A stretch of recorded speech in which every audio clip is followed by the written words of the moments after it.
Hello all, welcome to another Diag conversation. Last month, we saw how transgender issues moved voters at the ballot box and helped push the GOP into power. Now, the controversy has shifted to the Supreme Court. On Wednesday, the 9 justices heard oral arguments on whether Tennessee violated the Constitution when it banned transgender medicine for minors. Meanwhile, outside the court, supporters and opponents of the Tennessee ban held dueling demonstrations with liberals, including concerned parents and LGBT advocacy groups, coming out on both sides. To briefly review the case the justices are now considering, U.S. versus Skrmetti, challenged the Tennessee law banning pediatric medical interventions to alter the natural sex-based development of children and youth. The U.S. is the Biden administration's Justice Department, together with the ACLU, which is representing several trans-identified young people and their parents. Skrmetti is Tennessee's Attorney General, Jonathan Skrmetti. Back again with us today to analyze the oral arguments and consider what the court's decision could mean for the law in Tennessee and the 24 other states that have restricted these interventions are Justice Elspeth Cypher, a former justice of the Massachusetts Supreme Court, civil rights lawyer and self-proclaimed radical feminist Kara Dansky, author of The Abolition of Sex, How the Transgender Agenda Harms Women and Girls, and The Reckoning, How the Democrats and the Left Betrayed Women and Girls, and author of the Turf Report Substack, and attorney, author of the Bad Facts Substack, and Diag team member Glenna Goldis. I'm Ellie, co-director of Diag, Democrats for an Informed Approach to Gender. Diag is a 501c3 nonprofit organization of lifelong Democratic voters working to depoliticize and shed light on the ideologically driven medical scandal and associated harms that have resulted from the adoption of gender ideology and sex denialism. We are building a movement to shift the prevailing narrative around the experimental, dangerous medical practices that comprise sex trait modification, euphemistically known as gender-affirming care, and to clear the path for a safer, saner, evidence-based response to gender distress. Please visit our website at diag.org, that's di-ag.org. Please also check out our merch store, and if you'd like to help us continue and expand the work we're doing, please hit that donate button. Diag believes in the liberal value of free speech and open discussion, which is part of why we host these spaces, to invite conversation on topics that have been left out of the public discourse. The opinions expressed by our guests are not necessarily the opinions of our organization. I'll remind our guests to please mute your mics when you're not speaking to reduce background noise. And let's go. Let's dive into the arguments presented to the court on Wednesday. First, we heard from the Solicitor General of the United States, that's Elizabeth Proligar. She was later joined by ACLU lawyer Chase Strangio to argue against Tennessee's ban on pediatric gender medicine. Arguing for the constitutionality of the Tennessee law was that state's Solicitor General J. Matthew Rice. Let's start with Glenna. Can you briefly summarize the government's and the ACLU's arguments? Were they the same? Yeah, hi, Ellie. Hi, everyone. The arguments of the Department of Justice and the ACLU were pretty much the same. So they were both starting in the same place, which is the Equal Protection Clause of the 14th Amendment to the Constitution, and they both end up in the same place, which is asking for something called intermediate scrutiny to be applied to Tennessee's law. The first argument there, and this is the one that people going into this argument thought was more likely to prevail, is the argument that this law constitutes sex discrimination. So not directly an argument about transgender status, but it says this law in Tennessee deals with sex and it treats people differently based on their sex because, you know, girls and boys having different bodies, there's different drugs that they're banned from using. And so because of that, it triggers this analysis under the idea of sex discrimination, old-fashioned sex discrimination. And both the DOJ and the ACLU make two big points about that. And one way they go about it is by saying this is kind of a logical issue. They make it seem kind of very simple and dry, like look, any mention of sex, treating sexes differently, then boom, intermediate scrutiny applies. The other point they make is that they really look at SB 1 itself and they say this law enforces sex stereotypes because what it does is it bans medications, quote unquote, inconsistent with the person's sex. So it points to that language and says this is a law that is discriminating against people by their sex because it's enforcing kind of stereotypes about what a body should look like. So those 2 points kind of go toward the idea that this is sex discrimination. Now, the other argument they make, which again is under the same law and it gets them to the same place, is that transgender people constitute a protected class, or another way to say that is that transgender status is a protected characteristic under the Constitution. So this is an argument that the Supreme Court has not accepted before. It would be an extension of the law as it is, and it's arguing that transgender people are a group with a defining characteristic that doesn't limit their contribution to society, that this group has little political power, a history of suffering discrimination. Typically, the court only grants the status to groups, and it's a very small number of groups, like women and Black people, groups by nationality.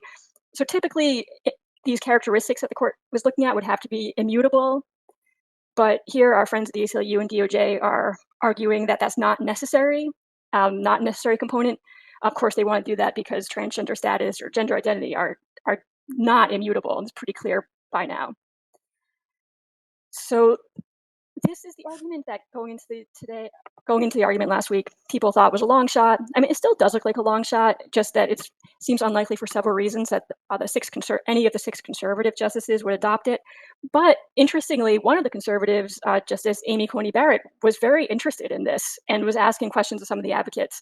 So maybe we'll see an interesting concurrence there or something in June. Now, I heard one of the justices on that argument talk about this idea of an oppressed group, and that it seemed to be that there were no prior laws that supported this idea that this was a powerless group. Is that a characteristic that would be necessary to identify a group as a powerless group or historically powerless? There are different ways to define and argue that some group is historically oppressed or that it currently lacks political power. And so there's definitely a lot of skirmishing there in the briefs over what that means, because our side, of course, argues like that transgender people have a lot of political power. Look at all the gigantic global commercial law firms that are jumping all over each other to represent trans people in various lawsuits, like things like that. So, especially relative to their size. So, there's back and forth about what those points even mean. It's very controversial. Like the ACLU argues, hey, if nobody could get any rights if this were kind of defined in a certain way to mean that you can't access the courts, because then like anybody who had the wherewithal, any group that had the wherewithal to file a petition with the court and like get a lawyer to do that, like they would be believed to have political power, and so they would fail. Okay. And when you were talking about this idea that Tennessee supports this regressive idea, which I think to those of us on this side of the issue find that kind of nutty. I heard Proligar claim that Tennessee was trying to draw sex-based lines to, quote, encourage minors to appreciate their sex. And, that's not in Skrmetti's brief. So, what was that claim about? That claim comes from the legislative history, things that the Tennessee legislators said when they were debating this bill and deciding to pass it. There's also some language in the bill itself, which is a little bit, it's defensible, but it's not ideal in terms of, like I said, the idea of people living as their sex or not as their sex. What it boils down to is like you did have conservatives there who were kind of, and we heard them at the rally saying that this law is about kind of saying that boys should be boys and girls should be girls. But what we know is that gender medicine is really regressive, and it's actually gender doctors and their advocates who are pushing gender conformity. And so it's there's this, and this debate didn't come through in the arguments because Tennessee seemed to kind of concede that it was supporting a certain or like denying a certain type of nonconformity, but that you do see those ideas being kicked around. And one reason why they're so awkward and why it looks worse for us than it should is because there's language in the legislative history and in the bill itself that kind of points to the idea that maybe there's a conservative impetus behind wanting to protect children in this way. Got it. So that was messaging to kind of highlight what they see as a very conservative, regressive sex stereotyping, even though it's okay. Yeah, and that's not Yeah. just an optics problem. Like there is case law saying that the state cannot enforce sex stereotypes. Mm-hmm. So, so that's what they're latching onto on the other side. Got it. Got it. Okay, let's go to Kara. Kara, what was Tennessee's response to the U.S. argument? So I just want to say briefly, based on what Glenna was saying, I was somewhat astonished to listen to Solicitor General Proligar talk about how ingesting puberty blockers and opposite sex hormones for minors was somehow akin to nonconformity with sex stereotypes. I just thought that was one of the most regressive and really vile things I heard coming from the government's arguments. And I also just want to build on something that Glenna was saying, which is to say that one of the most fascinating aspects of this entire case is that regardless of what side you're on, in order for any of this to make any sense, you have to know that sex is real. And that became apparent during the arguments. So, for example, one of the government's main arguments is that SB1 discriminates because under it, a boy can take testosterone, but a girl can't, which is true. But in order for the government's argument to make any sense on that point, the government has to understand what the words girl and boy mean. And Proligar used those words repeatedly, apparently without any difficulty, as did the members of the Supreme Court. So, one of the most interesting things about this whole thing is that no matter who you are or where you land, in order for any of this, including the government's argument, to make any sense, you have to understand that sex is real. And I hope the justices can see that clearly. But to get to the point of your question, Tennessee argues that SB1 is not a sex based classification at all because it treats male and female minors identically, in that members of both sexes, minors of both sexes in this case, are prohibited from obtaining hormones or surgeries.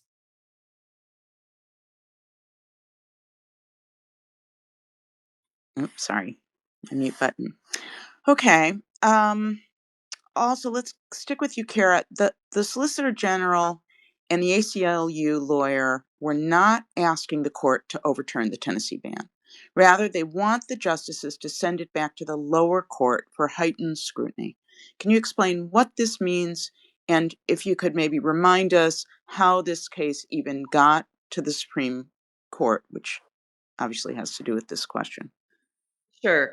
So you have to go back a little bit and understand that the 14th Amendment, which includes the Equal Protection Clause, which is the only legal issue at issue at this time, the 14th Amendment was ratified in 1868, and its original purpose was to remedy centuries of racial discrimination because of the enslavement of African Americans.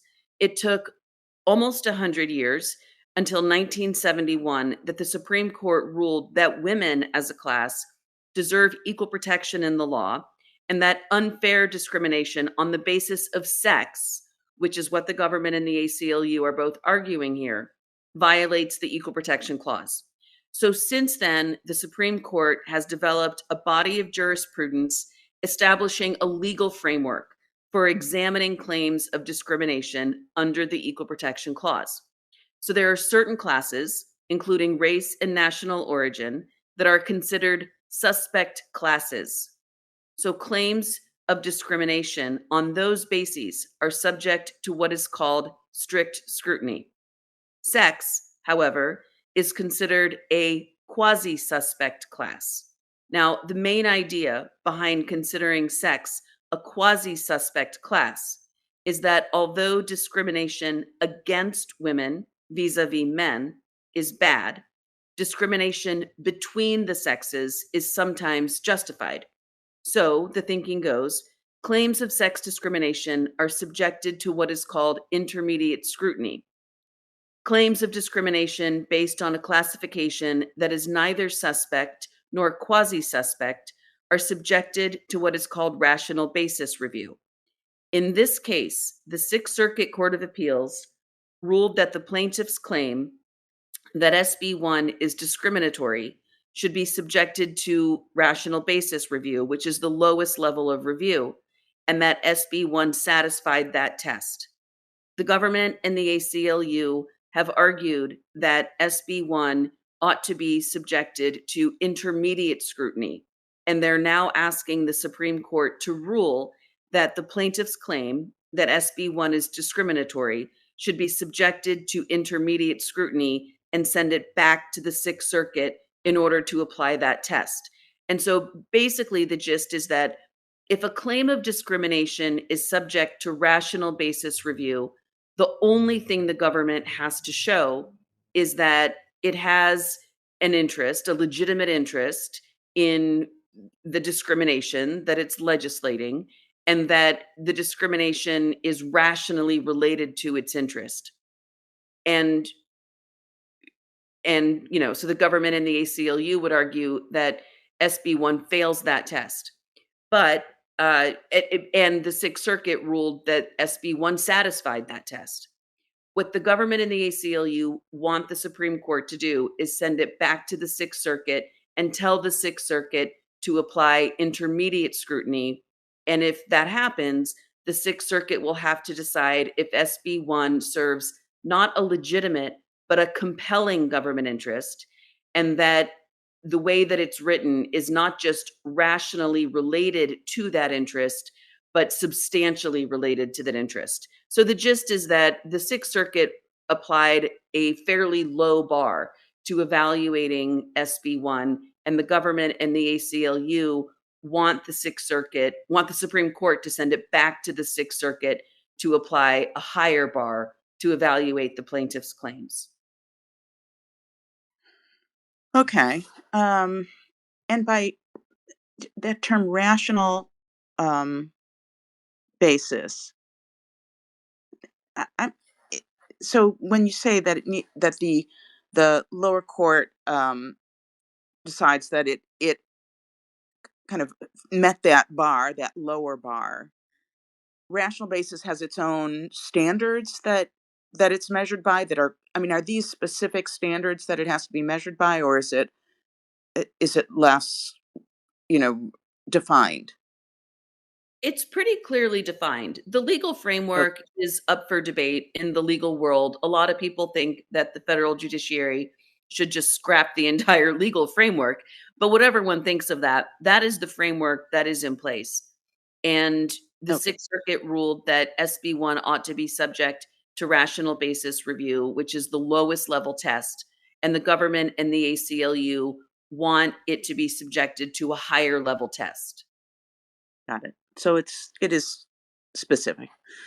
Justice Cypher, let's go to you. How high is the bar for sending a case back for heightened scrutiny, and how likely is this to happen? Well, I think that's an interesting question.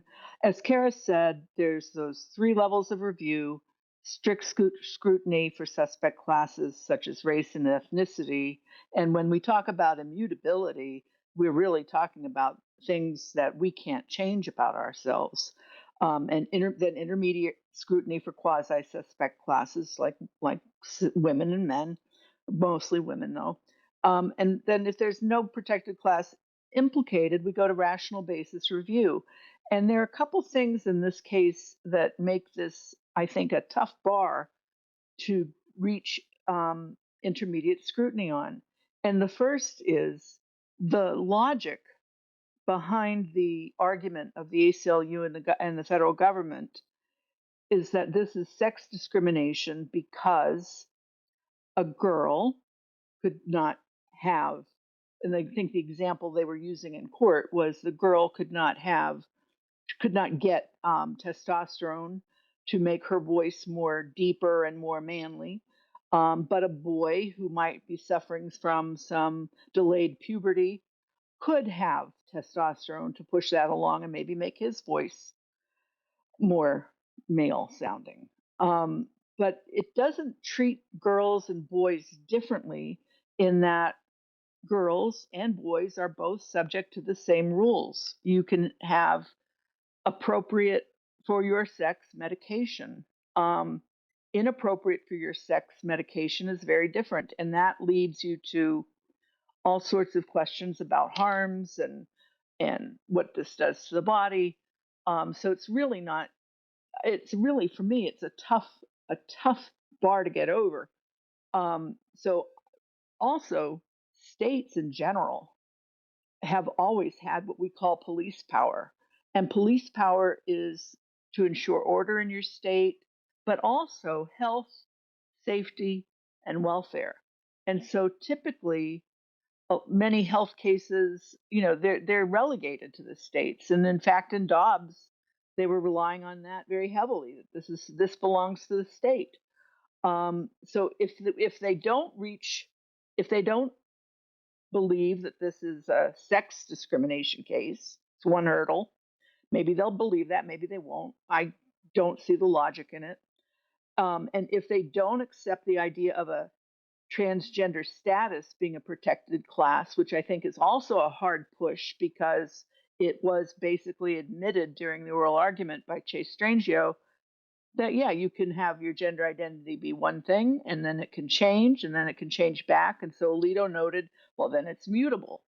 So I think it's tough to get through those hoops. So I think it'd be going straight to, just stick with rational basis, affirm the lower court makes the most sense to me, at least in this case, the way they frame this case. And really, and as much as the petitioners like to argue that this is a sex discrimination case, the logic is very hard for me because both males and females are treated alike. They're just not treated like each other. And so I think that should stay in place as a principle in the law. And so they'd have to accept that not giving wrong sex hormones to a minor is sex discrimination. And if they decide that, then they would send it back for determination of whether that test is met as to whether the rule is substantially related to a legitimate state interest, or an important governmental interest, rather. And I don't think, as it's been argued, that we're really in a position to establish a new class for transgender status. And I think it's completely illogical to call it sex discrimination, because if they were to do that, they would end up opening an entirely new category of medical discrimination cases. And those would not be contained for long.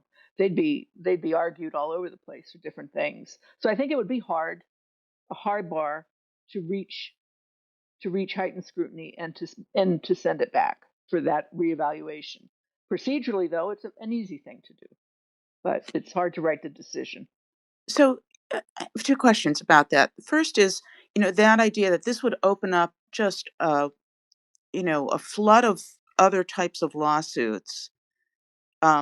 Is this something that the justices are both, conscious of in this case and also concerned about it? Do we have an idea? Because obviously Bostock, which we'll talk about a little later, people have a lot of concerns about the fallout, which, I think this is part of the fallout. So are the justices, because no other justice jumped in and said, like, oh, this is going to be a repercussion. Are we concerned about this repercussion? Is this something just in the back of their minds? And the second is, what specifically would a lower court review entail if the sex discrimination aspect stood? What does that even look like? Yeah, well, those are good questions. And so what's in the back of their mind, and whether that is in the back of their mind about making a new medical category, I don't know. This is just a function of thinking this through and discussing it with other people myself that I get to this point. and thinking, if I were a judge, if I were ruling on this, what would I be thinking about? Okay, let's look at sex-based discrimination. If I can get over the fact that we're treating males and females the same because we're not permitting them to get wrong sex hormones, I then have to believe that that is something that is sex related. I have to kind of, it's really hard for me to do this because you have to almost suspend disbelief about everything you know about medicine and conclude essentially that, yeah, somebody can just ask for what they want on a psychological level. And, even if it's inconsistent with their biology, we have to give it to them because otherwise it's sex discrimination to not let them be the sex that they or to appear to be the sex that they want. It does seem interesting though in this case that they, as you were saying in the beginning, they did seem to all sound like they understood what sex was, they understood what boys and girls were, though no definitions ever came forward and no definitions of transgender status ever came forward. I think that one thing the lower court would have to do is define some terms and get down to it to define those terms. What is sex? Is it binary? Is it changeable? What is transgender? What are girls? What are boys? What's appropriate medical treatment? They'd have a lot of work to do. There probably would have to be some kind of hearing and taking some evidence because that wasn't done in this case yet, really, for the most part. This case is not in as good a position as Alabama's case was. So it would open, I think they'd have to have serious hearings and fight about this. And it would really, in my mind, I really have a hard time getting beyond Dobbs here because if they went as far as to say Dobbs is commanded to the state, well, then why isn't this? And if the argument is sex discrimination, again, I'm back in an illogical circle. So, Yeah, I mean, I have to say, if it, to me, if it meant more hearings and having those terms defined, that's a good thing because we don't have clear definitions of any of these things. Right. The only thing, though, is that we'd always be operating with this premise that even though the statute is treating males and females the same in terms of not giving them wrong sex hormones, we would have to accept that in our heads, we'd have to accept that that was sex discrimination. I see. And that's Okay. I have a hard time doing that. Yeah. And staying with you, Justice Cypher, how well versed in the issues involved in gender medicine did the justices seem? Well, some of them seemed more into that angle than others, and I think that Justice Alito was rather up on the status of the medicine right now and the reports on it. Seemed very familiar with the Cass report, which was a significant document that demonstrates that there is harm that can befall these children when they receive pediatric sex trait modification, and he actually cited a page number from it. So he did seem to understand and appreciate the serious harm there. However, he raised that, and he made the mention of that there's no credible evidence that this actually improves their health. So he was into it. Justice Sotomayor mentioned it, but she did it in a different way, and I thought her way was not as nuanced as Justice Alito's, in that she seemed to me to just be repeating quickly the talking points or propaganda that we've all learned about, that this causes suicide and it'll improve their mental health tremendously. So she seemed to focus on that part of it, but not on the other physical aspects of it. Along those lines, so we had the discussions about Cass, and Justice Kavanaugh raised the males and female sports issue, so there was this kind of broader discussion. But based on what the case was supposed to be about, whether Tennessee's law violates the Equal Protection Clause of the 14th Amendment, this seemed like a distraction. I don't know that we were expecting them to, not that it's not great, but not that this really didn't quite apply. So how will this medical evidence or the peripheral policy issues factor into the judge's decision making? Well, I do agree with you that it was a digression. And technically, it should not factor into the decision since it's not before them and it really wasn't properly briefed by either party. However, yeah, as I said, I would have liked to have seen more time spent on defining sex, gender, gender identity, what is transgender. And he did come the closest, Alito did come the closest to that. But when you're writing these, you have to remember that they're human beings. We're not supposed to be looking at that outside stuff. It's not in the record. And somebody made that argument. I think might have been the Solicitor General or Chase Strange. Well, that's not in the record. And so they're supposed to stay with what's in the record. But there's also a lot of stuff, look, Justice Kavanaugh reads the newspapers. This is a hot topic, sports. So all these things are in the back of their mind, or would be in the back of my mind, because if I'm writing a decision, I'm always trying to write it as narrowly as I can and as precisely as I can so that I remain true to the record. And so I don't create any language that is loose or fluffy or can be misconstrued. But on the same side, I'm looking and wondering, what is the impact of my decision going to be? How will it be taken? What will happen because of this? And if they're not thinking of that, I would be surprised, because to me, it's a part of responsible rulemaking and judicial opinion writing is to weigh your words and what the impact of that will be. Yeah, I have a question about that later on, so I'm going to leave that for now. Okay. But I wanted to ask if any of the three of you want to weigh in. Listening to the hearing, it seemed like Justice Sotomayor was quite impatient with Rice, and there was a lot of interrupting. Her tone was, not the same as when she was talking to the solicitor, the U.S. Solicitor General, or Chase Strangio, and she interjected that all medical treatments carry risk, including aspirin, which frankly sounds absurd when we're talking about the treatments that these interventions that carry serious irreversible harms. So, what did you all make of her tone? Is this how justices normally, can you see so obviously where they fall in a case? I will start just since I just finished. And then, I was disturbed and alarmed by her tone because it seemed disrespectful to Attorney Rice. And it seemed that he never had a chance to answer any of her questions or what were allegedly questions. And she would just go down her list of points. And they were all, to me, were the propaganda points that we've all been taught. And her comparing this to aspirin, in a hypothetical way, that's fine. If you're in school or you're in court, you're in appellate court, we get it.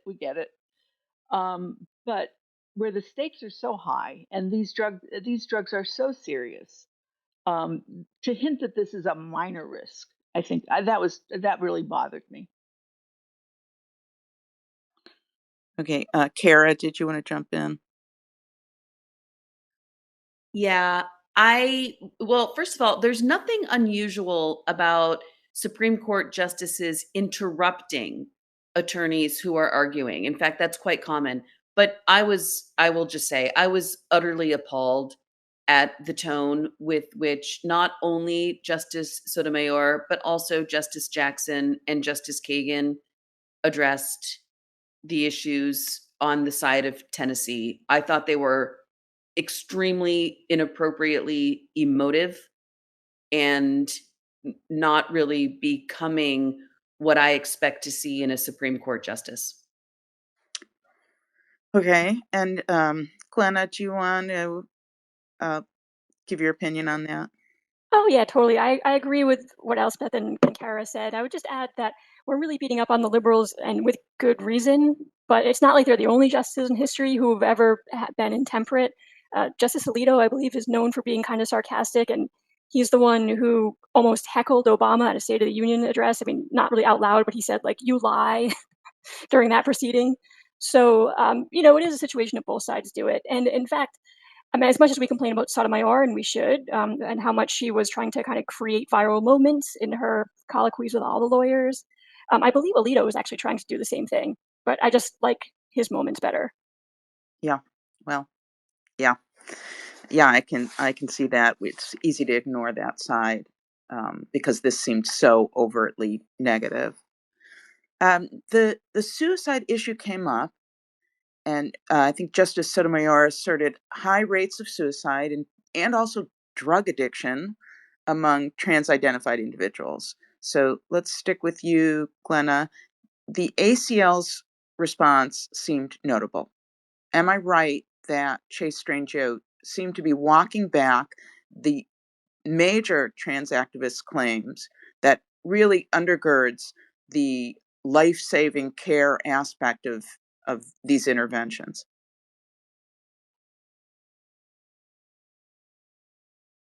You're muted, Glenna. Sorry about that.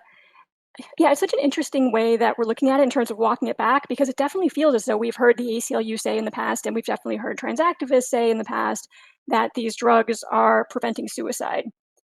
But technically, the ACLU avoids saying that in court. And sometimes even advocates, when you parse their words, like avoid saying that because they know it's not true. So just to make sure everyone understands the facts about suicide and how these drugs work. So the fact is that there is a somewhat elevated suicide rate of people with gender dysphoria compared to the general population, but not compared to the population of people with various mental illnesses. And as we know, they're all kind of comorbid. So you can say that there's a high rate of suicide among gender dysphoric people, but it's very misleading to put it that way. And it doesn't tell you anything about whether these drugs are useful for treating that. So it's never been shown to reduce the risk of suicide. There's a study out from like the past year that actually looked at this question and found no link between the so-called treatments and reducing suicide. There's also a study out there that shows the suicide rate of people who've received all the gender medicine treatments is 19 times the suicide rate of the general population. So that's not dispositive, but it's pretty suggestive that the treatment might not be working, or it's not as effective as one would hope, to put it mildly. So that's the factual background that the ACLU is dealing with. And they're in court, they don't want to lie, but they kind of come up to the line. And so when I just look at litigation they've been involved in the past, trials related to this point, they and their expert witnesses do not directly lie, but they paint a very dark picture. And so in Arkansas, for example, when they were litigating the same issue, a gender medicine ban for kids, that you had these expert witnesses who were doctors taking a stand and saying, "I'm very worried about what's going to happen as a result of this law. I think we're going to lose a few." Now you look at that, and they're not making any claims that are contradicting the facts I just gave you, but it's hugely, they're painting a certain picture for the judge, and it's been effective in multiple places, including Arkansas. And let's see, so in this case here, actually, when you look at the ACLU's brief, to wind back, so before oral arguments, they submitted a brief, and the way they dealt with this suicide question was by quoting the lower court judge at the district court. As Kara said, that judge ruled in their favor, and that judge basically misunderstood or didn't catch the nuance and just like misstated the facts about suicide. And so the ACLU quotes that in their brief to the Supreme Court. They know it's false, but they're acting like it's true and like they can get away with it because the judge got that fact wrong. So that's where the ACLU was going into the argument. But then Alito put Chase Strangio on the spot and really drilled down, like broke it down to pieces. What are you trying to say here? And then Chase Strangio had to acknowledge that these drugs do not reduce suicide risk. And she backed into the position of saying, well, it seems to affect suicidality, which kind of includes a person's tendency to threaten suicide or say they're thinking about suicide. And so, and there may be some truth to that in terms of there's like a placebo effect, there's a euphoria effect from testosterone and so on. So she falls back on citing those studies. Yeah, I have to say this entire discussion around suicide is so troubling, even that this is held up as a reasonable basis to do these interventions, that someone who threatens suicide or who is suicidal is a reason to proceed with a medical, physical intervention. I mean, nobody is stopping and saying, okay, well, A might be true, maybe, although we don't have data for it, but B does not logically follow. They just seem to follow that, that trajectory, regardless of whether or not it's rational, because it's not really rational. We don't do anything like that any place else in medicine, when someone threatens. But what also concerns me is that if that becomes the bar of whether or not these interventions are important or reasonable, you're going to see, more and more of this because this ideology pushes that narrative. So it's all the way they talk about it is equal, to me is really concerning. Let's Kara, Justice Brown Jackson repeatedly compared Tennessee's ban on gender medicine for minors to laws banning interracial marriage, which was illegal until a 1967 Supreme Court decision. Can you explain Justice Jackson's thinking? Did this accurately reflect the type of argument the U.S. Solicitor General and the ACLU were making? Yeah, so Loving versus Virginia was a 1967 case where the Supreme Court unanimously ruled that laws banning interracial marriage unlawfully discriminate on the basis of race. But the only way in which Justice Jackson's comparison might be apt is that the state in that case had argued that the statute, Virginia's statute banning interracial marriage, was legitimate because it applied equally to Black and white people. And as stated, the Tennessee's argument here is that SB 1 applies equally to female and male minors. So I think Justice Jackson's suggestion is that this is similar because, again, Tennessee's main argument is that SB 1 applies equally to male and female minors. That's all I can speculate with respect to her thinking, and I understand the reasoning if that's right. But the court in Loving versus Virginia also relied heavily on the due process clause in outlying laws banning interracial marriage, and the due process clause is not at issue in this case at this time.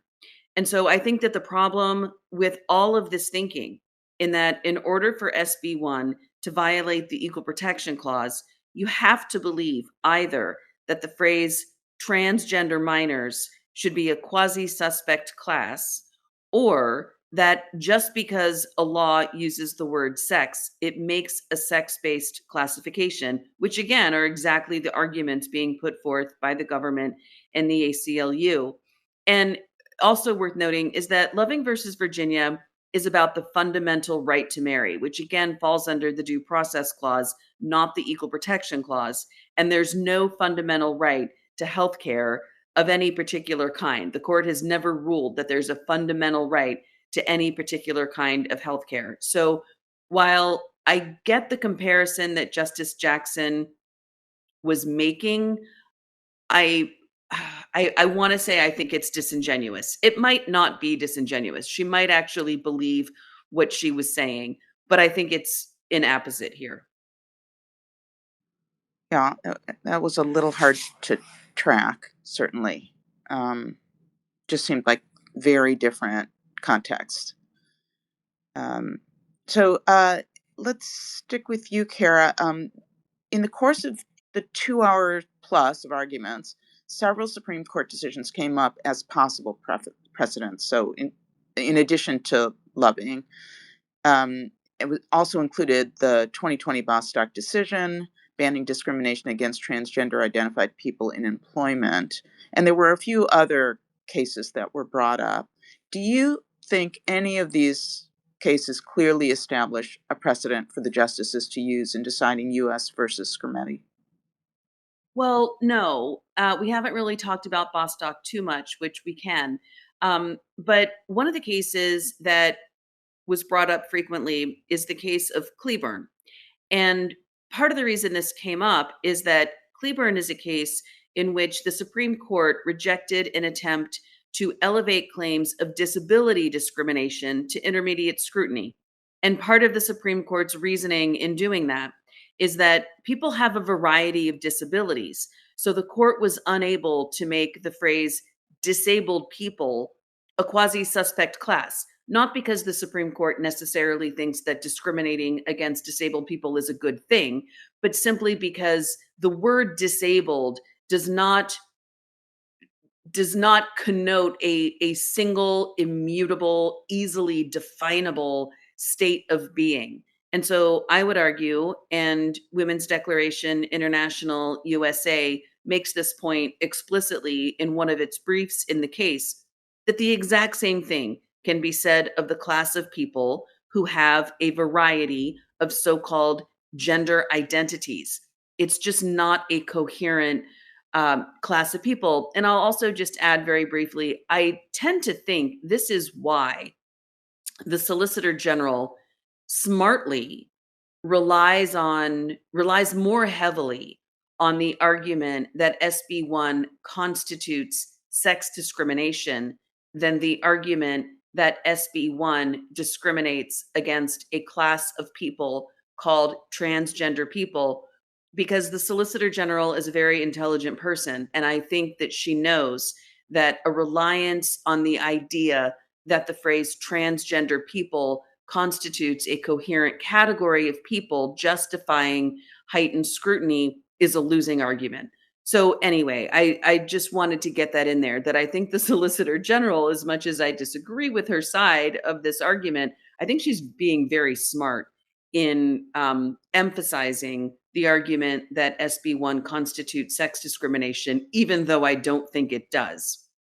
Another case that came up in the arguments is a case called Arlington Heights. Now, this case has to do with whether a plaintiff has to show discriminatory intent in bringing a discrimination claim, as opposed to simply proving a discriminatory impact. And I listened with interest during the oral arguments to discern whether I thought anyone in the room thought that that case even applied to this case. And I didn't get any indication that anyone really thought it was relevant, even though it was invoked on a couple of occasions. But I just don't think there's any case in Supreme Court precedent that would justify a Supreme Court ruling in this case that SB1 either constitutes unlawful sex discrimination or that the phrase transgender minors ought to be considered a quasi-suspect class under the Equal Protection Clause. Now, I why wasn't that defined? I mean, given that this was what, half of what the arguments were supposed to be about, why wasn't that term transgender individuals, why didn't they ask for a definition for this? It seems so basic. Well, I mean, it's a good question. And this brings us right back to Bostock, really. Bostock was a June 2020 decision from the Supreme Court that originated as 3 separate cases. There were 2 cases in which gay men were fired from their jobs for being gay, and one man named Amy was fired from his job because he demanded that his employers consider him a woman for all purposes, including that they refer to him using she, her pronouns and Ms. as a title and let him use the women's bathroom, et cetera, et cetera. And the Supreme Court joined all those cases for oral argument and decision and ended up deciding in June 2020 that discrimination on the basis of sexual orientation or quote unquote being transgender or quote unquote transgender status constitutes unlawful sex discrimination. And the problem, well, there are a couple problems, but one major problem with that decision is that it never told us what it meant by the word transgender or the phrase transgender status. Now, I'm willing to bet that most people in the United States, and probably most people listening to this, think that people shouldn't be fired for being gay. I certainly think that. That's a whole different thing from how people should be treated in the employment context when they demand to be recognized as the opposite sex. And so for the past 4 years, the Supreme Court has not told us what it meant by the word transgender or the phrase transgender status in the 2020 Bostock decision. And this case arguably presents an opportunity to do that. And WDI USA tried to give the Supreme Court a suggestion in its friend of the court brief to tell the Supreme Court, maybe you should articulate that by the word transgender, all you really meant was people who don't conform to sex stereotypes. Now, of course, no one has any way of knowing whether any of the justices read any of the friend of the court briefs in the case, but the Supreme Court did us no favors by just dropping the phrase transgender status in 2020 in Bostock without defining it at all. And I completely agree with you that it absolutely should have come up in the context of oral arguments to get some definitions around these words. And I am in 100% agreement with Justice Cypher in really wishing that the justices on the bench had demanded that both the United States government and the ACLU define these terms. Maybe later in the discussion, I could quote how the ACLU defines the word transgender in some of its public-facing documents. But for now, I'll just say it's just all over the place. The ACLU's own definition is utterly incoherent, and that's part of the reason I think the Supreme Court cannot create a new quasi-suspect class of people for heightened scrutiny. But for now, I'll just say I agree with you. I really wish the justices had brought that more to light and demanded some clarification from the government and from the ACLU. I don't know if anybody else wants to jump in on that before I move to the next related question. Either Glenna or Justice Cypher. And all I can say is I agree with Cara. I mean, I think she's 100% right in that analysis, and it's just left me so frustrated. Let's on that note, and while we have you speaking, Justice Cypher, in regard to Bostock, Justice Neil Gorsuch, who wrote the Bostock decision, was silent during the Skrmetti hearing. So what do you make of this? I know there's been a lot of speculation about this online, a lot of chatter about it, but is this typical for Justice Gorsuch? Why so quiet? I don't think it's typical for him. There are a couple reasons he may have been quiet. And I will just say, in my experience as a justice in appeals for 24 years, if you wrote a decision and the case was the case in front of you dealt with the impact of your words, you would be active. People were very active then. But here he wasn't. And so I think there are a couple possibilities. One is he did not want to get into the meaning of transgender status in light of Bostock. That could open up a lot more. It wouldn't necessarily, give him pains with the lawyers, but with the other justices in terms of their questioning. We don't know, other than what the dissent said, what they really think of Bostock or whether they give him grief about it on a personal level. But he called it transgender status with no definition of how you get there except by cross-dressing and asking for it. So he might not have wanted to stir that particular nest. However, there is another reason he might have been silent, and that is that there are times, justices have families and friends and clerks, and not everybody understands that in an appellate courtroom, it can be a very difficult thing to listen to oral arguments if they're dealing about, with your child who died or your medical condition or how you feel. And he may be sensitive to particular people. He may love somebody who has transgender status or know somebody. And so he didn't want to offend anyone, perhaps, with his questions. That's a tough way to be an appellate judge, but that's my generous reason for him not speaking up. Okay, I have a question about that later on too, that point. So we'll get to that. Can I just say it's so funny to me that Justice Cypher, you referred to that as your generous interpretation? Because while I was listening to that, I was thinking, oh, this is so damning. Oh, this is awful. This is like the worst thing you could say about him, is that he's just like not doing his job for personal reasons. Well, I guess because I think not doing your job because you are you're afraid of what people are going to say about your opinion, to me, is really not doing your job. Okay, let's, Glenna, let's go back to you. I want to ask about the language that was used during these oral arguments. I mean, this is such a linguistic movement. And then we saw these terms, it was strange to hear them said by Supreme Court justices. Terms like transgender and cisgender got tossed out, and Justice Amy Coney Barrett used the phrase sex assigned at birth, which is activist jargon. Both Preligar and Strangio both used birth sex, which suggests that there is an alternate form of sex.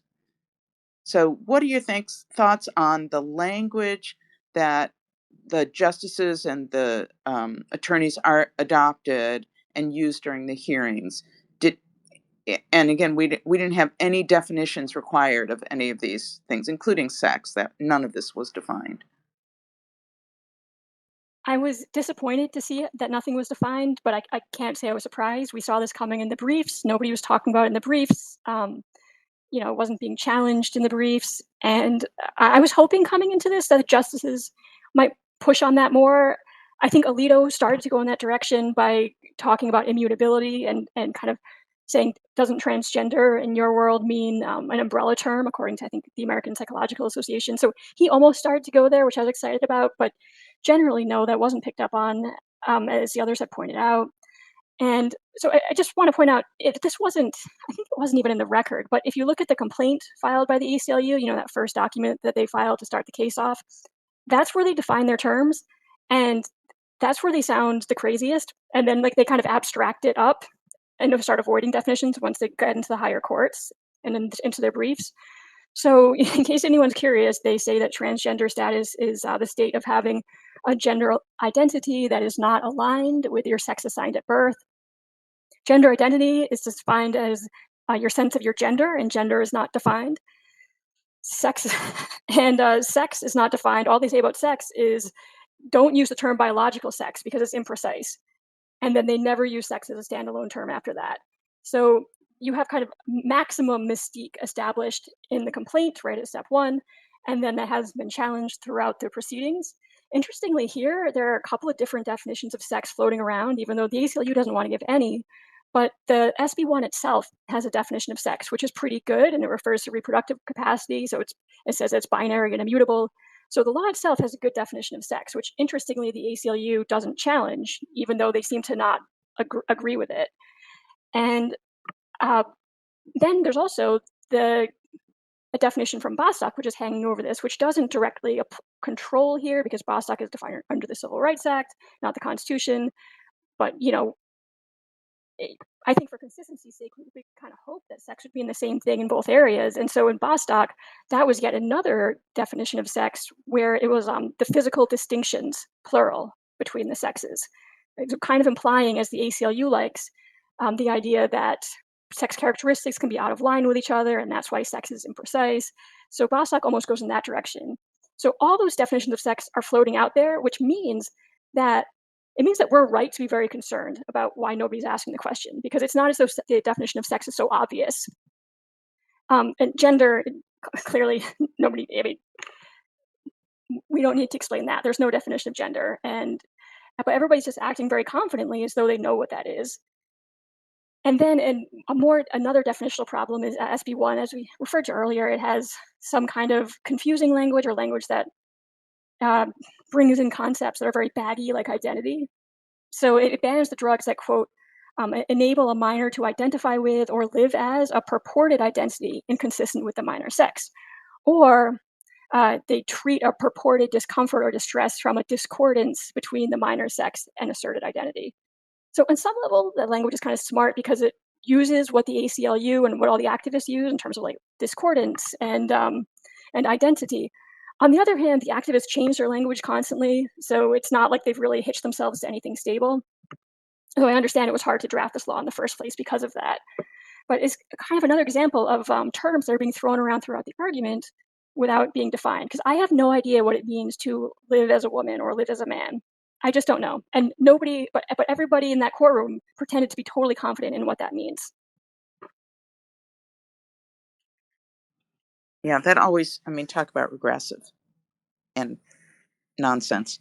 In terms of the language used by Stranger and Prelagar, they both use that birth sex, which is not the usual lingo. Do they coordinate on this language? Do they agree? Oh, yeah. Oh, let's this. Okay. I think so. And in their briefs, they were still using sex assigned at birth, and then they switched to birth Yeah. sex. Now, functionally, they're doing the same thing in the argument, which is obscuring the fact that sex is real and they need sex to be real, as Kara was explaining earlier. So they just don't like to use the word sex on its own, but they need to refer to the concept. So in the past, they used sex assigned at birth. Now they've apparently ushered in a new term, birth sex, which sounds less crazy, but is doing the same thing. Okay, I was wondering, like, why switch? They're both, essentially the same. Well, I don't know. I wonder why they didn't think of this sooner in the litigation, because so in Bostock, Gorsuch used the term sex identified at birth, which is the same as sex assigned at birth functionally, but it kind of indicated to everybody that he doesn't like sex assigned at birth. So if you look at like the pleadings from early on in this case in 23, they were using terms like, they were throwing around a few different terms. I think identified sex might have been one of them, but I guess over time they kind of maybe did a focus group, I don't know, but they decided at some point within a few months before oral argument that birth sex, polled better or something. Yeah. Okay. So random. I mean, nothing in particular.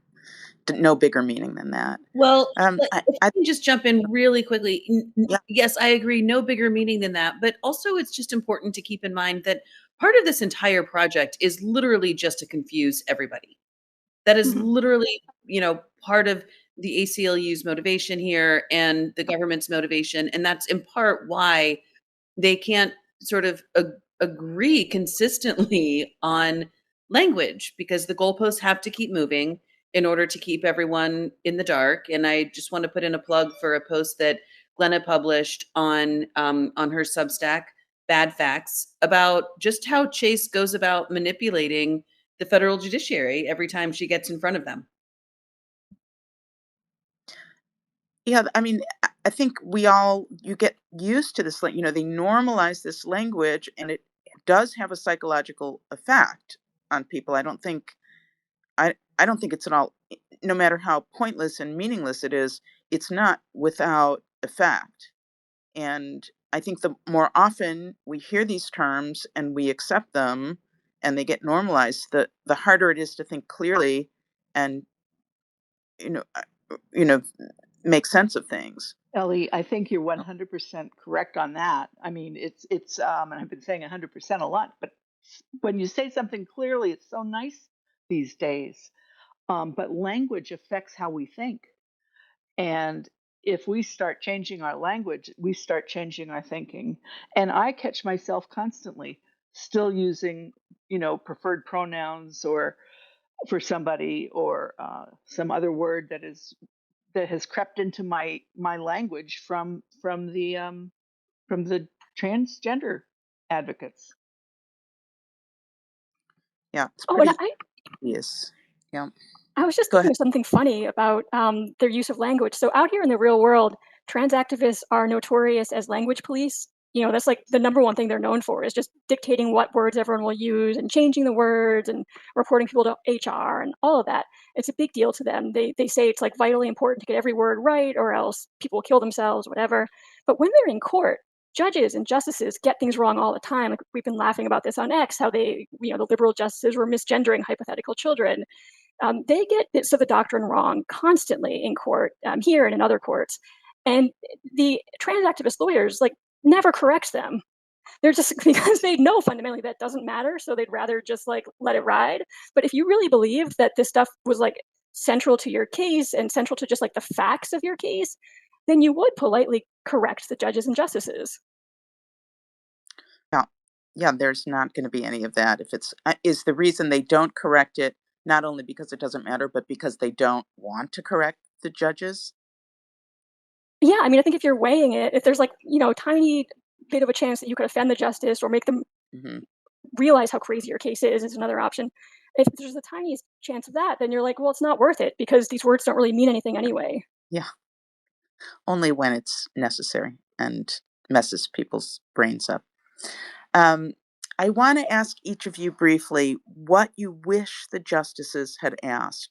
So we talked a little bit about, definitions. What else was missing? Let's start with you, Glenna. Well, I was very excited about the lack of definition, so we already went there. And I was also disappointed by Gorsuch's silence. So I just really wish he'd asked anything at all. I think it's unlikely that he had zero questions and was just not curious to hear from these lawyers. So, I mean, not just to satisfy my own curiosity about him, but just to like know that he's doing his job and not getting caught up on his own psychological reasons. I wish that he had said something. Okay, Kara? So I mentioned earlier that WDI USA quoted the ACLU's own definition in its brief, and I want to quote that here if that's okay, because I agree with what Justice Cypher and Glenna have both said about Justice Alito doing some exciting things in terms of really quizzing Chase Strangio hard on the question of immutability. But I wish that Justice Alito had quoted the ACLU's own definition to Chase, where the ACLU describes the word transgender to mean, and I'm quoting directly, a broad range of identities and experiences that fall outside of the traditional understanding of gender. Some of those identities and experiences include people whose gender identity is different from the sex they were assigned at birth, people who transition from living as one gender to another or wish to do so, often described by the clinical term transsexual, people who cross dress part of the time, and people who identify outside the traditional gender binary, meaning they identify as something other than male or female. Some transgender people describe themselves as gender variant or gender nonconforming. Not everyone who doesn't conform to gender stereotypes, however, identifies as transgender. Many people don't conform to gender stereotypes, but also continue to identify with the gender assigned to them at birth, like butch women or femme men. Again, with what we've just been talking about with language, the ACLU here is saying gender assigned to them at birth. Well, which is it, ACLU? Is sex assigned at birth or is gender assigned at birth? They themselves can't get it straight. Okay, so I really wish that Justice Alito had outright asked Chase why Chase thinks that this Supreme Court should want to create a quasi suspect class for a group of people with such a wide variety of identities and a group of people that includes, at least according to the ACLU, part time crossdressers. But as we have all been lamenting, the justices didn't do what most of us really would have liked for them to do and really press the government and the ACLU on these questions. Wow, hard to listen to that definition and not laugh. I mean, it's utter nonsense and clear why they don't want this defined in court. That I think that's Yeah, yeah, and that's the ACLU's own definition. yeah, really shockingly funny and pathetic. Um, Justice Elspeth, what do you wish they had asked? Uh, well, again, as Glenna said, basic definitions, and I love what Cara just did with reading the ACLU's definition, and maybe the attorney for Skrmetti could have done that. But I would have liked them to focus on the issue in the case and what needs to be proven to prove the issue in the case, and would it be proven? What's the precedent for this? How do we look at males and females in sex-based discrimination cases when we're trying to make distinctions in some way for between the sexes? Yeah, they should have taken a definition from WDI's amicus. We filed an amicus brief that their alleged class is totally incoherent. And there were so many good briefs filed by so many people, different organizations, and medical people too, and the evidence people, that there were really some great ideas, and it's all there if they want it. But to me, I just wish they had stuck to the basics of what is the case about, what do we need to know, how do we define the terms, what needs to be proven, was it proven, should it go back, what would happen if it went back, things like that, rather than all over the place with things that weren't in the record, even though some of it was very satisfying to hear. Right. Yeah. Okay. It seemed to me, listening as a non-lawyer, that the 5 conservative justices who spoke Wednesday are inclined to uphold to the Sixth Circuit's ruling so that SB 1 remains in effect while the case is litigated in the district court. So if we could go around and get your predictions for a decision, which we are expecting, I think, before the end of June. Justice Cypher? Sure. I agree with you. I think that the 5 of the 6 conservative justices will be inclined to uphold the Sixth Circuit ruling. There might be an interesting concurrence by Justice Coney Barrett, or maybe something interesting by Justice Kavanaugh, but I think they will go down the line that way and say this is a rational basis review. They met the standard. This is health and welfare that's committed to the states. Judgment affirmed. So that would be my prediction. Okay, Kara? I agree. There were 2 justices, Chief Justice Roberts, and I think it was Justice Kavanaugh, who also really seemed to want to emphasize that this is a policy matter for legislatures. This is not something to be constitutionalized. That's not my favorite argument, but I think it's an interesting one, and I think we might see some concurrences along those lines to say that, to the extent to which a government entity, whether it's a state or the federal government, can regulate medical care, as it were, that's a policy issue, and it shouldn't be elevated to the level of whether various categories of people should be considered protected categories under the 14th Amendment. Okay, Glenna, now I heard you on the LGB Alliance podcast, and you're not as confident about this as we've heard from others. So why don't you weigh in here? Yeah, I think this is a nail biter, unfortunately. So we know we have the 3 liberals. They've announced where they stand on this. So they stand with the ACLU and the government, and they need to pick off 2 conservatives.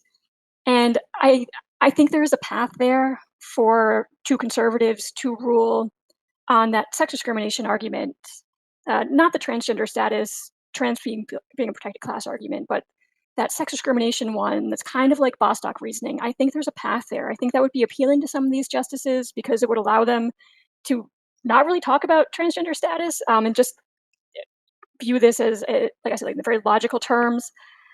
I think that some of these conservatives sounded squeamish.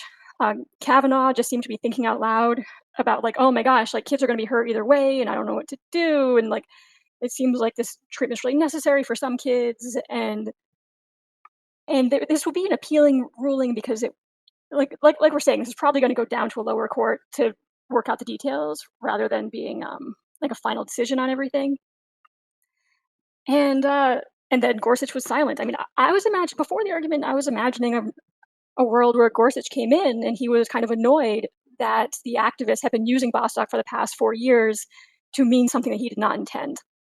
And so in that universe, I was picturing him having some tough questions for them, or like maybe even showing a little bit of showing the world, like, hey, I didn't mean for all this crazy stuff to happen, like the rewrite of Title IX, for example, by the Biden administration.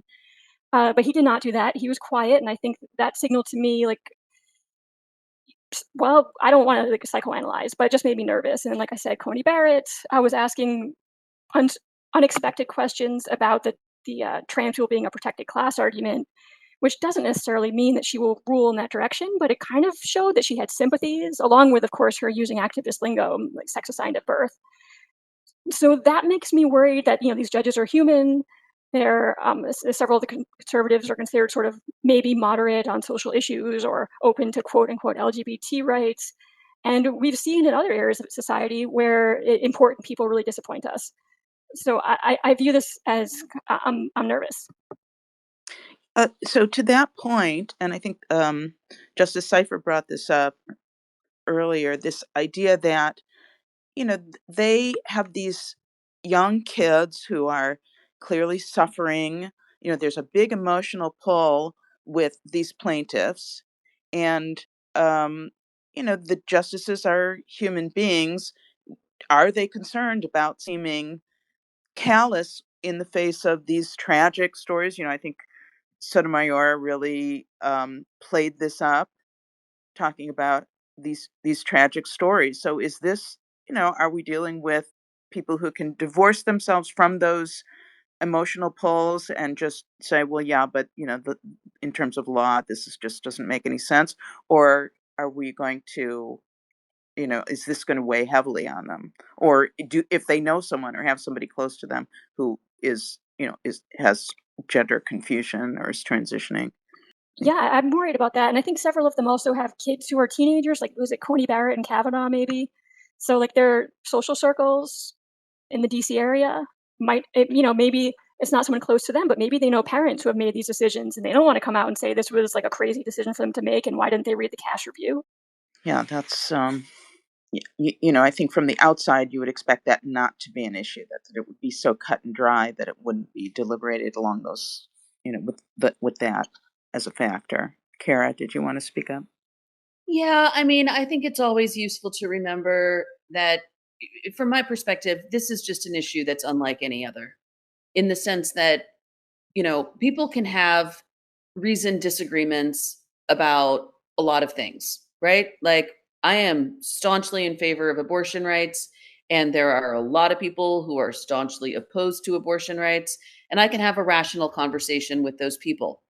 This is an issue unlike any I have seen in my lifetime, where people just lose their minds.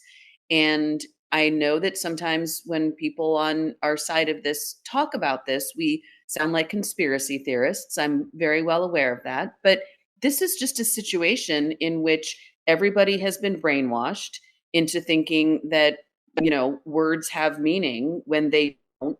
And I think part of what Glenn is pointing to is that as human beings, the justices aren't immune from that. And so, if Glenn is right, and I very much hope she's wrong, but if she's right, then then it will be understandable, because this is just an issue in which our entire society, for the most part, has been absolutely brainwashed to think that something that isn't real is real. So I won't be surprised if Glenn is right, even though I hope she's wrong. Yeah, got it. Justice Cypher? Yeah, I think one of the reasons this becomes such as word was used, emotive issue for people is because it really gets down to what is reality. And when your reality is interfered with in terms of how you see it, how you believe it, what you think you can know through your senses, what you perceive through your senses, it shakes people up. And I think that's one of the reasons it gets so confusing and so hot, because we're talking about something that's really fundamental to human survival. And that is that I know what I'm looking at, I know what my threat level is, I perceive with my eyes, my ears, my nose, my sense of touch. And you're telling me now it's all wrong? it's very, very disconcerting on a societal level. Yep. Yeah, this is the concern that we would be entering a post-truth world is to me, aside from the medical horror, really, it's not possible. We cannot live in a post-truth world. So, one last question, and again, this is for all of you. In either case, no matter how the justices fall on this, how will this affect the other state bans and the future of pediatric gender medicine? What are the implications here? Let's stick with you, Justice Cypher. Sure. That's kind of hard to tell right now in all ways, but if they uphold this ban, then I think the litigation in the other states that have these bans also will calm down a little bit, because the judges in the trial court and on the intermediate appellate courts will know how to rule, and they'll just follow the Sixth Circuit opinion and the U.S. Supreme Court opinion on that. If they go the other way, it turns everything upside down, and there'll still be a lot of scrambling in terms of the lawsuits. So it can be a calming thing that can calm down some lawsuits, but will also excite the other side, or it can throw the lawsuits into some kind of chaos and excite the other side. So it's going to be tough no matter what. Okay, let's go to Glenna. Implications here. Yeah, of course, I agree with everything Justice Cypher said. And just to be clear to listeners, that this will be establishing the test that courts apply. It won't be actually saying that the ban is constitutional or unconstitutional. So even if the bar is set high for the ACLU to meet, I think they'll keep trying to meet it, and they'll keep litigating because they've got a lot of cash to do that, and like nothing else to do with the cash. So, I think we'll continue to see that. And it's one thing I'm keeping in mind is that things have been moving really quickly in this world lately. And I'm hopeful that if, we're assuming this comes down in June, that's most likely. So 6 months from now, there could be all kinds of other developments in the world. I mean, Congress introduced, some Republican senators introduced a bill to define male and female in the law. And so, and I don't know how much of a chance it has of passing now, but again, I think we're all on a good trajectory. So, imagine if we had a world where that's defined in law, then that would kind of, not directly, it would pretty much tie up the question of what a man and a woman is for the Supreme Court. There's investigations, results of investigations are coming out all the time. We just saw Joanna Olsen Kennedy sued last week, which is fantastic. So I'm just, this is like my positive spin, is I think we could be in such a great place in June that even if there's an adverse ruling, we're feeling good, and that's awkward, but we can still deal with it. The lawyers who are litigating these pediatric gender med bans in court, they can deal with a harder standard that's put on them. Yeah, interesting times, and I'm curious if how much do these events that we're seeing, these changes, will they continue to affect the justices as they're deliberating this, or is it they're just looking at this evidence and whatever happens in the world is irrelevant because they're focused on these 2 points and what was argued in the oral arguments? I guess I should defer to the justice on that. Sure. They should be just focused on the record in front of them and the arguments in the briefs, and then they'll take a tentative vote. There'll be a tentative assignment of the majority, maybe a tentative assignment of the dissent, and then they'll start exchanging these papers back and forth through their chambers. They'll be flying around, and hopefully nobody will leak anything this time. And they should not be paying attention or bringing that into the case.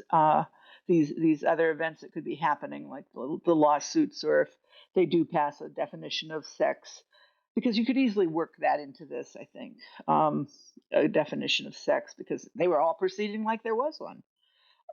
So hopefully they're not going to be looking outside at at events in the world, because it shouldn't affect this particular case the way it was argued and the way it was brought to them. Got it. Kara, do you want to weigh in on the implications of this decision? On the implications of this decision for other state laws on this topic, I don't have anything to add to what the other speakers said on that. But I did just want to point out, I thought it was very interesting that the government raised the issue of West Virginia's law concerning this topic, and she seemed to speak quite favorably about it, which was very interesting. I am not familiar with West Virginia's law on this topic, but according to what I heard during the oral arguments, it sounds to me as though West Virginia has a law that doesn't go as far as Tennessee's, but does put some limitations on the ability of minors to access puberty blockers, wrong sex hormones, and surgeries.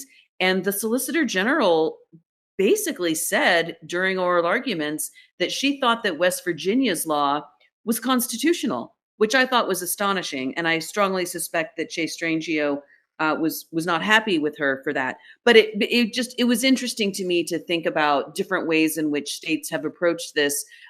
Tennessee's laws is an outright ban. Evidently, West Virginia doesn't go as far as Tennessee. Certainly, if Tennessee's laws is constitutional, then West Virginia's is as well. So no, I don't have anything to add to what the Justice and Glenna said about further implications, but I did just want to note that it was absolutely shocking to me that the Solicitor General said during oral arguments that West Virginia's law, which imposes some limitations on the ability of minors to access puberty blockers and opposite sex hormones, she thought it was perfectly constitutional. Yeah, that was interesting. I didn't quite know what to make of that. So, okay, I want to open up the discussion to questions. We have, roughly half an hour left. I have some questions from the team. So if other people don't have questions, I have plenty. If you're interested in asking a question, go ahead and queue up. Please stick to the topic at hand and be brief so that we don't need to cut you off. And always know that we'll definitely cut you off if you're not civil. Also, if you're having trouble getting elevated to speaker, or it seems that we're not hearing you and you're not able to ask your question, please try logging out and back in, or post them in the space thread, and we'll try and get to those. We'll do our best to monitor that. Ellie, can I just jump in real quick? Can I Absolutely. just give me a minute and direct questions to the Justice and Glenna, and I'll be right back in a minute or two. Is that all right? Absolutely. Okay, we have the first three people. I'm going to let you in. It's Leda Lestrange, Emmy Pinkhurst, and Melier, I think. I'm sorry if I butchered that name. So in that order, I'm letting you on in. Okay, Leda, I think you're first. Hi there. Sorry about that. My question is about Justice Brown Jackson. I've been trying to look up the exact quote that I read a couple of days ago, and unfortunately, I can't lay hands on it. But she was speaking about puberty blockers being administered in such a way that it sounded like she was actually referencing testosterone.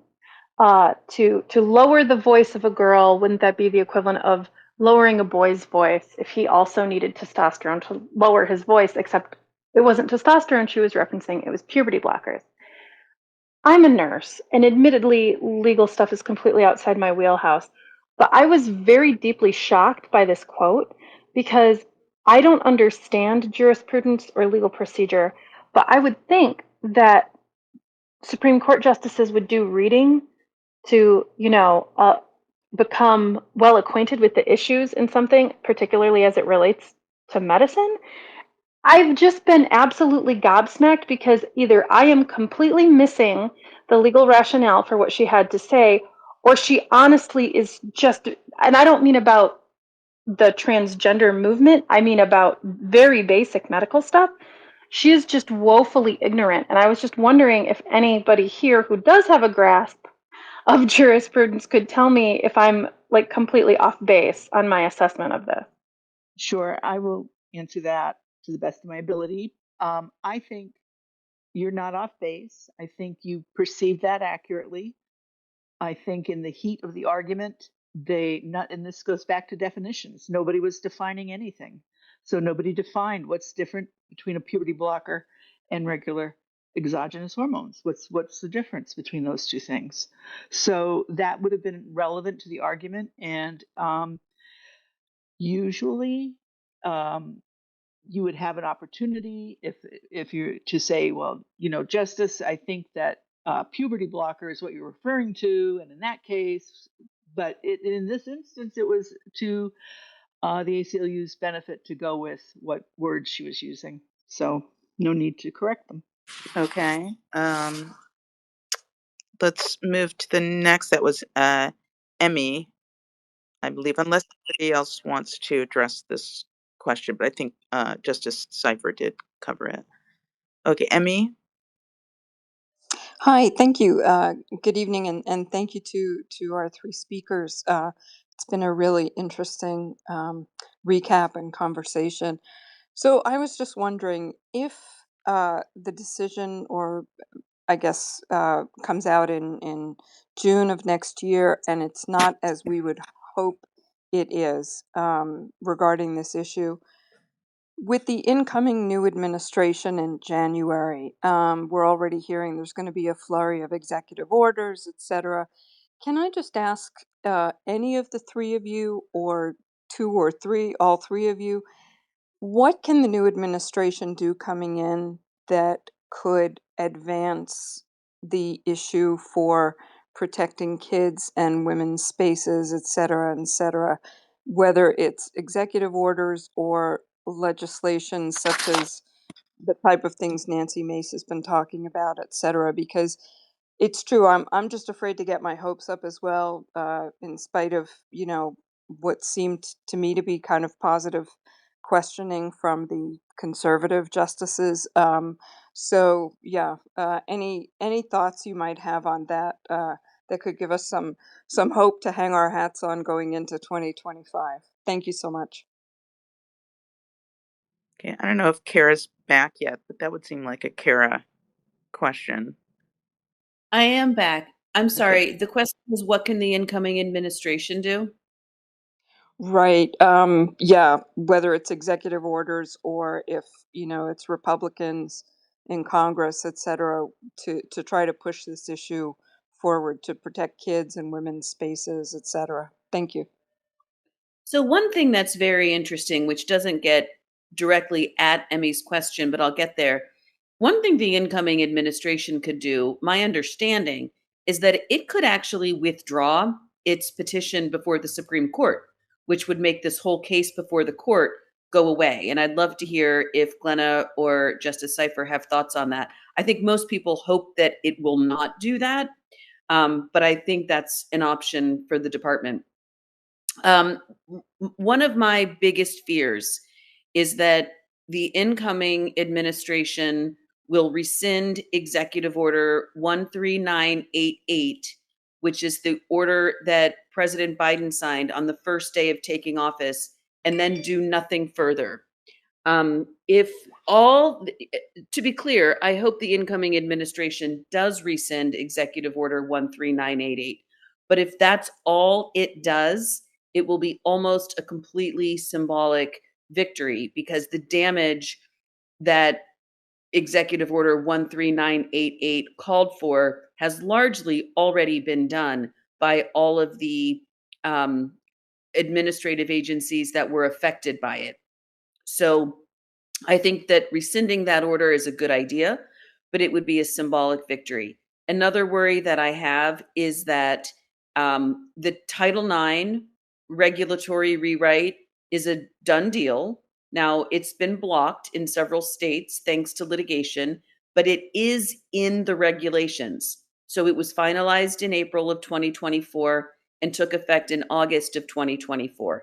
If the incoming administration wants to undo that, and I hope that they do, have to start the regulatory process again from day one to get rid of those regulations.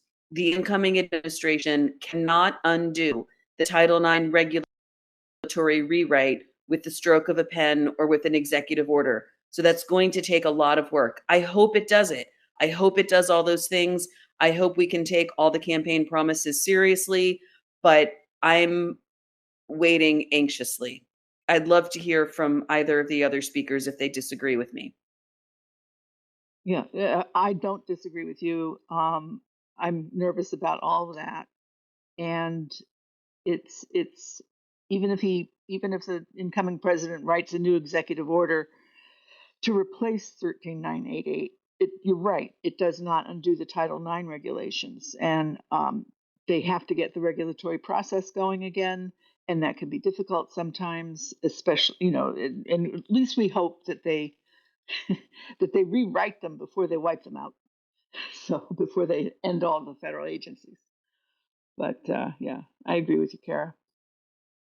Well, that's another thing that's been on my mind, is that the incoming administration has, if I understand correctly, promised to dismantle the Department of Education. Right. And it's the Department of Education that rewrote the Title IX regulations.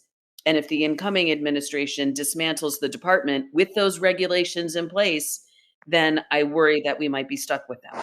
Right.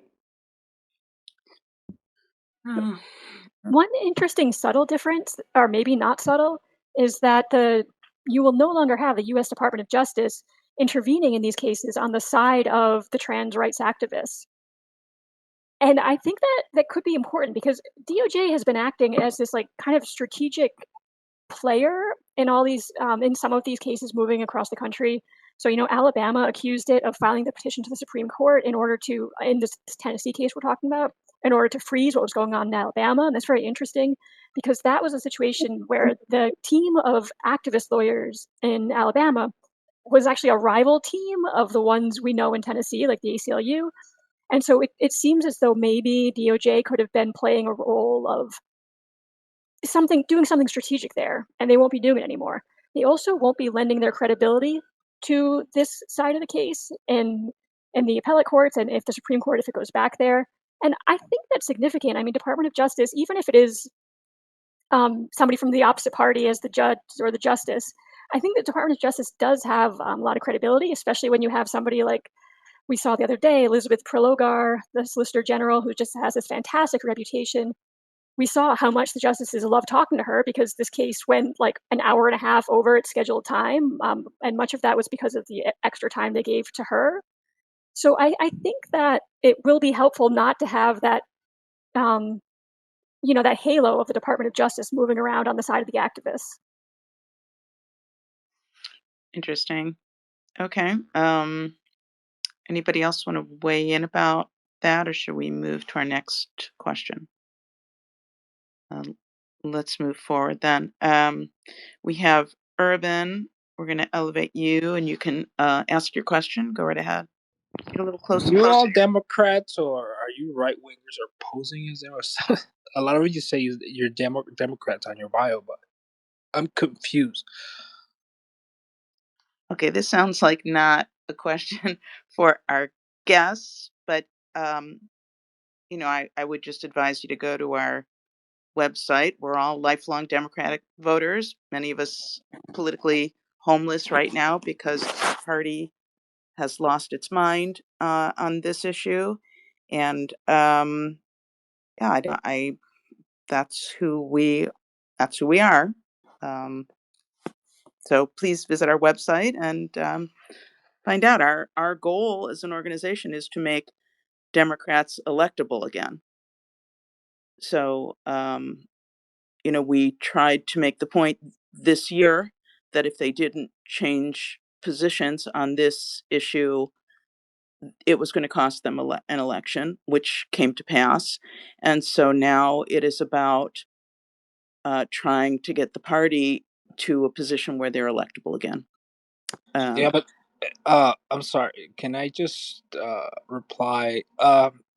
Yeah, the reason why the Democrats don't summon people like they should, like they don't mobilize people properly, is because if they call people onto the streets to make like some real radical change, like all the the business elites on the Democratic Party, all of their privileges are going to be in jeopardy.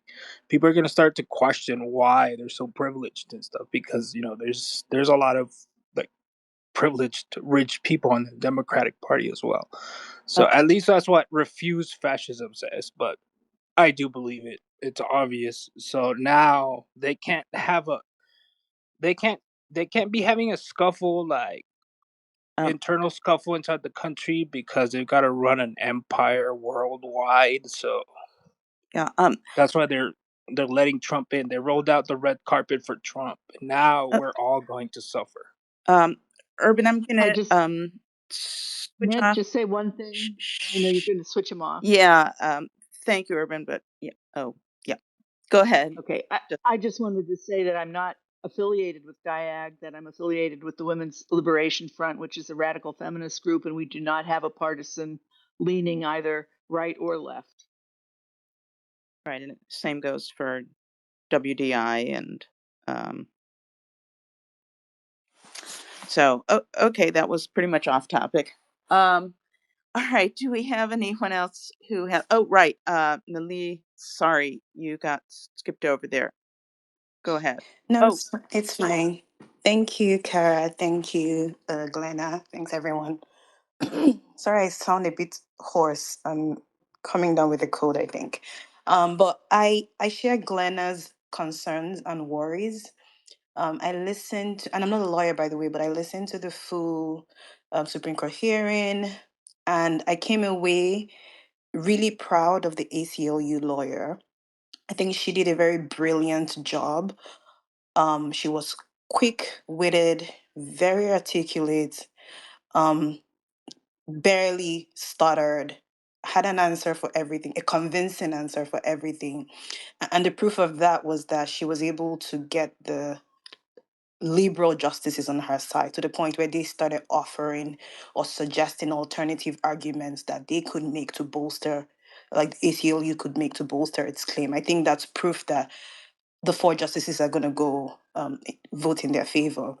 And I'm also worried that some of the conservative justices remain silent and weren't as enthusiastic as the liberal justices were. So at this point, I'm just wondering what the way forward is if we get a judgment that is not in favor of Tennessee State.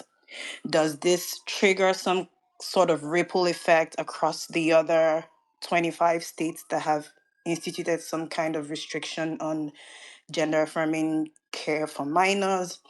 Or will the impact of the judgment be isolated to just the state of Tennessee? I can answer that, I think, and that it will depend on how they write the decision. They might be able to write it so that it only applies to Tennessee, but probably if they wrote it to uphold the ban and say it's only rational basis, that will affect the other states that have the bans, and that they'll be able to stay with their ban. If they go the other direction and they say, you got to go look at this under heightened scrutiny, or they could say, I suppose this is not a rational basis, but that would be extreme. Then the other courts in the states are going to have to use the tougher standard when they look at their own state law. So all this guarantees is more litigation. Okay. Do we have any other questions? If not, I'll ask a couple from the team. Or Kara, did you want to? No. I don't want to add anything. I'm going to have to jump off soon. My laptop's getting a little bit grumpy. It already shut down once, and I had to reboot and rejoin. This happens to me during spaces. So I'm going to have to leave in just a few minutes. Okay, great. Thank you. Go ahead and drop off when you need to. Okay, then I'm going to go ahead and ask. Justice Sotomayor, in particular, was doing some very heavy-handed feeding of lines to Preliger. This seemed, very much not in the spirit of what you'd expect from the Supreme Court. Is that typical behavior? I know there was some mention of that kind of looking for a viral moment or a meme moment from the justices. Is that standard issue? Glenna, I'm going to ask you. I'm not going to answer that because I haven't been paying attention to them until I retired, so I haven't been paying attention to their oral argument.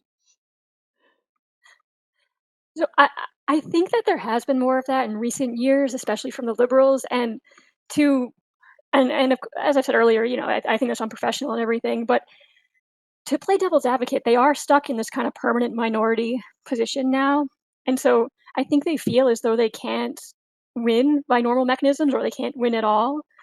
And so maybe they're just playing for the people at home in the hopes that the democratic process will sort out what they on the court cannot. I mean, I guess I would just add really quickly, I have no experience arguing before the Supreme Court or any federal appellate court, but I do have some experience listening to federal appellate court arguments. And I don't know if Glenna or Justice Cypher would disagree. I think it's maybe not that unusual for judges to help attorneys along when they want to. But what I thought was kind of interesting here is that the Solicitor General is very clearly extremely intelligent, and I just didn't think she needed any help. So I don't know if anyone else has thoughts on that. It just came, to me as a listener, it just came off as distasteful. Not. Well, I agree with Kara that certainly it's been done. I've done it when I was on the bench at times. You see a lawyer struggling or in trouble, or you need to make a point to one of your colleagues who's asked a question. So you may frame a question in a way that should let the litigant figure out how to answer the question, or it will make the point to your colleague. But I think what bothered me the most about the way about this was the tone. It just seemed incredibly disrespectful to the litigants. I mean, the one litigant, I guess. Right. Yeah. Yeah, I think we're all kind of thinking about that passage, maybe from Sotomayor early on when she was speaking to the Solicitor General of the U.S. And as Kara said, like, this woman didn't need any help, and it did not seem like it was help. It seems like what it most reminded me of as a courtroom drama was like a lawyer trying to get the facts onto the record for later. Like, that kind of like leading questions of somebody who's one of your witnesses on your side, like that's not allowed because the idea is it's too much help and it's like too easy. So I felt as though they were honestly like creating a record, but of course this is a record for the media and maybe for posterity. Yeah, it seemed definitely that the point, what the justice was looking for, and I think it was Sotomayor, was to make a point and then ask this Solicitor General to go like, yes, that's true. I mean, they weren't looking for anything real there, or she wasn't certainly. I have one quick question. It's not quite about Skrmetti, and it was touched on about, if this rules against the U.S. and ACLU, is there any chance that like the Tennessee case would be dropped? I assume not, but at a certain point, if there's loss after loss, I mean, won't ACLU suffer a certain bit of a weakening of their cachet? At a certain point, are they still going to be able to raise money if it's loss after loss after loss in these cases? So I have some thoughts on that. But my main answer is I don't know. But I wanted to raise earlier in terms of the potential breadth of the Supreme Court's decision here. There's a case that did not come up during oral arguments because it's not specifically relevant to the question of pediatric gender medicine. But it's a case called Adams. Adams versus St. Johns County. And the 11th Circuit Court of Appeals decided in December 2022 that schools are permitted to maintain single-sex bathrooms. That's throughout the entire 11th Circuit. That means Florida, Georgia, and Alabama. I think I've got those right. This was a hugely significant case, and the decision was by the en banc court, meaning the full court, not just a 3-judge panel. And it's a very strong opinion, and it goes to great lengths to explain what the word sex meant when Title IX was enacted. And it says that sex means the same thing today that it meant when Title IX was enacted. Now, again, this case is not directly on point because Title IX is not at issue in Skrmetti. But I raise it to say, in response to the question, the plaintiff in that case was a woman who calls herself a man named Drew Adams, and she was represented by Lambda Legal. And I believe the ACLU, although the ACLU may not have been involved in that one. I'm not 100% sure. But after the 11th Circuit full court ruled that sex is real and material and immutable, and that schools may maintain single-sex bathrooms, I was having a conversation with a friend, and I said to my friend, I wonder if they're going to petition the Supreme Court. And my friend said, of course they will. Lambda Legal represents the plaintiff. They have all the money in the world. Of course they're going to petition the Supreme Court. And then they didn't. And I thought that was really interesting because the case in Adams versus St. Johns County, December 2022, is so strong in favor of the material reality of sex. And it's so strong in terms of the ability of schools to maintain single-sex bathrooms under Title IX. Lambda Legal chose not to ask the Supreme Court to review it, which was really interesting to me. So, will there come a time when the ACLU throws in the towel? I don't know. I have no idea. Many people in this space probably know. I worked for the ACLU on unrelated issues between 2012 and 2014. I have no insight into their thinking today. But the fact that Lambda Legal chose not to ask the Supreme Court to review this very strong 2022 ruling about the material reality of sex is kind of telling. I don't know if anyone else wants to weigh in on that. The only thing I can think of, Cara, because that is a really good point, is that, well, there has to be some material reality to sex, or even the ACLU can't advocate for medical interventions, because if there's no material reality to it, there's nothing to fix. So maybe they were afraid of getting that ruling spread around elsewhere in other circuits. If the U.S. Supreme Court came down that way, maybe they wanted to contain it to the 11th Circuit. I don't know. That is interesting. Yeah, I wonder if these cases are going to get harder and harder to argue. But I can't imagine the ACLU not trying to continue to raise money off of it. So, off of this issue. Okay, I think we're out of questions, although I could ask questions all evening, but I think we're close to the 6:00 mark, so we're going to wrap up. We'd like to thank our guests for joining us once again. That's Justice Elspeth Cypher, Kara Dansky, and Glenna Goldis. Hopefully we'll see you back here in June when we get a decision, if not sooner. If you haven't already done so, please join DIAG by clicking on the join button at diag.org. Our power to reach our lawmakers is through our numbers. It's important to show that we are a silent majority who believe in classical liberal principles like following the science, ethical, evidence-based medicine for all, the power of civil discourse, and open dialogue, advocating for the rights of women and girls to sex-based spaces, honors, and opportunities, LGBT rights, and the necessity of a compassionate, reality-based society where truth matters. If you have any suggestions for future spaces for us, for guests you'd like to hear from, please either DM us, our DMs are open, or contact us at info at diag.org. That's di-ag.org. Thank you all for joining us, and have a good rest of your evening.